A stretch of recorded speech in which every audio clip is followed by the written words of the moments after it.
Au nom de Jésus-Christ de Nazareth, nous avons prié. Amen. Amen.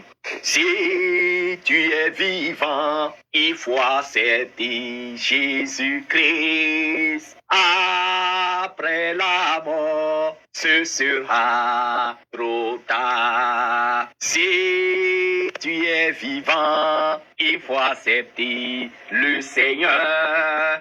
Après la mort, ce sera trop tard. Si tu es chrétien, il faut marcher dans la sainteté. Après la mort, ce sera trop tard. Si tu es catholique, il faut accepter Jésus-Christ. Après la mort, ce sera trop tard. Si tu es musulman, il faut accepter Jésus-Christ. Si tu es bouddhiste, il faut accepter le Seigneur. Si tu es féticheur, il faut accepter Jésus-Christ. Si tu es témoin de Jéhovah, il faut accepter Jésus-Christ. Si tu es protestant, il faut accepter le Seigneur. Après la mort, ce sera trop tard. Si tu es imam, il faut accepter Jésus-Christ. Si tu es marabout, il faut accepter le Seigneur. Si tu es Hunonga, il faut accepter Jésus-Christ. Après la mort, ce sera trop tard. Si tu es voleur, il faut accepter Jésus-Christ. Si tu es drogué, il faut accepter le Seigneur. Si tu es prostituée, il faut accepter Jésus-Christ. Après la mort, ce sera trop tard.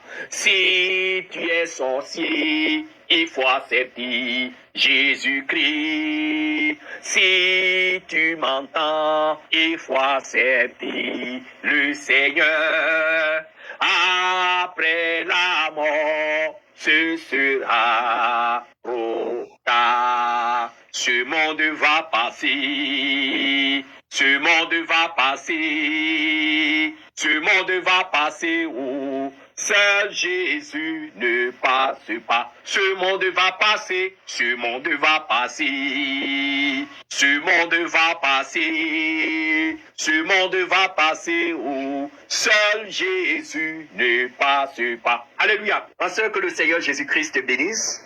Je te souhaite la bienvenue sur le plateau de la chaîne Jésus revient TV, la chaîne qui sonne la trompette de repentance au monde entier pour préparer les saints pour accueillir le roi des rois pour l'enlèvement. Je te souhaite la bienvenue. Merci, papa. Alléluia. Amen. Voilà, et tu vas te présenter au peuple de Dieu qui te suivent et ce que Jésus-Christ a fait dans ta vie. Tu es venu partager avec nous. Tu as quitté la Guinée-Conakry pour venir partager avec le peuple de Dieu ce que Jésus-Christ a fait, comment Jésus-Christ a croisé. Alléluia. Amen. Donc tu vas te présenter ton origine, ton ancien nom avant de connaître Jésus et comment Jésus-Christ, tout ce que Jésus-Christ a fait dans ta vie. Alléluia. Amen. Je te laisse le micro. Shalom, papa. Shalom. Shalom aux millions d'auditeurs qui nous suivent actuellement à travers le monde Amen. via la chaîne Jésus revient TV. Amen. C'est pour moi vraiment un honneur d'être devant vous ce soir Oui. pour vous parler du Seigneur Jésus, le roi des rois, le Seigneur des seigneurs, l'alpha et l'oméga, le commencement et la fin de toutes choses. Alléluia. Il est Dieu. Alléluia. Il est Dieu, il est merveilleux. Alléluia. Je lui rends toute la gloire. Je m'appelais, avant j'étais Aïssatou Bah, mais j'étais musulmane. Mais aujourd'hui, je suis morte avec ce nom et j'ai ressuscité ressuscité avec le Seigneur Jésus-Christ, avec le nom Dorcas de Jésus. Je suis baptisée dans le nom suprême de Jésus-Christ de Nazareth. Alléluia. Avant de commencer, je voudrais vraiment remercier le Seigneur Jésus pour sa grâce dans ma vie, Amen. dans la vie de mon époux, parce que la grâce est une faveur imméritée. Je n'ai rien payé pour mériter cette faveur. Donc vraiment, je remercie le Seigneur Jésus-Christ au fond de mon cœur. Je remercie également toutes les personnes qui ont contribué à ma délivrance. Depuis que je suis venue en Christ jusqu'à ce jour, je remercie tous les hommes de Dieu qui vraiment se sont donnés corps et âme pour m'assister. Je remercie aussi mon mari qui a été un soutien pour moi. Pendant que tout le monde me critiquait, pendant que tout le monde me condamnait, pendant que tout le monde me rejetait, ma propre famille me jugeait, il a été le seul à me tenir dans ses bras, à me protéger, à m'écouter. Vraiment, je prie que le Seigneur lui bénisse abondamment. Alléluia. Que le Seigneur lui fortifie. Moi, aujourd'hui, c'est ma famille qui me persécute. Mais lui, il a deux persécutions. Il y a ma famille. Il dit que c'est lui qui m'a fait sortir dans l'islam. Et il y a aussi sa propre famille qui lui combat. Donc vraiment, partout où vous êtes, je prie que le Seigneur vous fortifie. Alléluia. Qu'il vous bénisse abondamment. Et je vous suis vraiment reconnaissante pour tout votre soutien. Alléluia. Maintenant, je vais commencer avec votre permission, le témoignage qui nous réunit ce soir.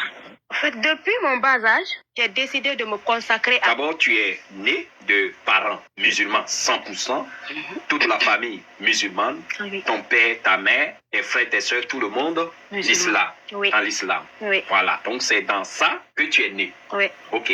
Donc, comme le disait tout à l'heure l'homme de Dieu, je suis issue d'une famille totalement musulmane. Mon papa, il est musulman et l'âge de titre. Ma maman, elle est musulmane. Moi-même, j'étais une musulmane pratiquante, dévouée, et a accepté de se consacrer à Allah depuis mon bas âge. Sur ce, je me suis faite violence à telle sorte que tout ce que Allah demande, je le fais.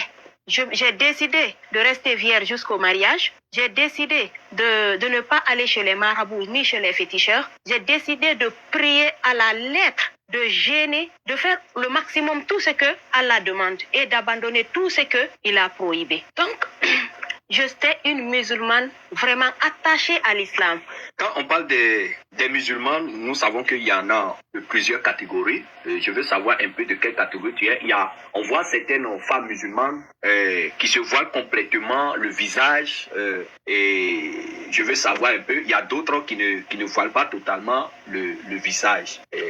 Oui, au fait, moi, je suis de la catégorie qui ne voile pas son visage, mais qui se couvre juste la tête et qui laisse juste les mains et les pieds sortir. D'accord. Donc, j'étais de cette catégorie de musulmans. Okay. Donc, je suivais vraiment l'islam. Au fil du temps, je ne comprenais pas. J'ai fini les études universitaires, mais malgré que j'étais dévouée à Allah, mes copines se mariaient, mes jeunes sœurs se mariaient, tout le monde se mariait. Je me disais, mais bon, qu'est-ce qui ne va pas? Pourquoi pas moi? C'est là maintenant, j'ai dit à ma maman que vraiment c'était pas normal. Donc, comme j'aimais beaucoup l'islam, j'ai décidé de ne pas aller chez les marabouts ni chez les féticheurs. J'ai préféré donc qu'on parte chez les oustas, c'est-à-dire ceux qui lisent le Coran sur les gens. Une fois là-bas, je me suis manifestée. C'était devenu maintenant quelque chose de très difficile. Je tombais à tout moment. Je tombais à tout moment. Donc, tu es allé chez les oustas pour te faire délivrer ou bien quoi? Tu cherches une solution pour ta vie, pour ton mariage bien. Comme maintenant, ça n'allait pas dans ma vie, j'ai préféré trouver une solution. Mais ne pas aller chez les marabouts. J'ai préféré consulter Allah. Parce que c'est lui le Dieu Tout-Puissant. C'est lui, selon ce que je pensais. Du coup, je suis allée avec ma maman chez ses oustas. Une fois chez ses oustas, il a fait ses incantations, je suis tombée. Après, il a dit qu'il pourra me guérir. Quand il a dit qu'il peut me guérir, j'ai dit d'accord. On a demandé à combien il peut faire le traitement. Il a donné le prix 1 million et quelques. On a commencé le traitement. Sauf que à chaque fois qu'on faisait le traitement, c'est comme si on augmentait le nombre de démons à moi. C'était devenu très difficile. Il récitait le Coran sur toi avec des rituels et tout ça. Oui, c'est le Coran qu'il récitait. Donc, avec ça, chaque fois maintenant, ça devenait plus... Toi, tu te sentais de mal en pire. Voilà, je me sentais de mal en pis. Au moins, avant, je ne tombais pas. Mais depuis que nous avons fait cette pratique, maintenant, je pouvais rester comme ça. Je deviens immobile. Je tombe. Du coup,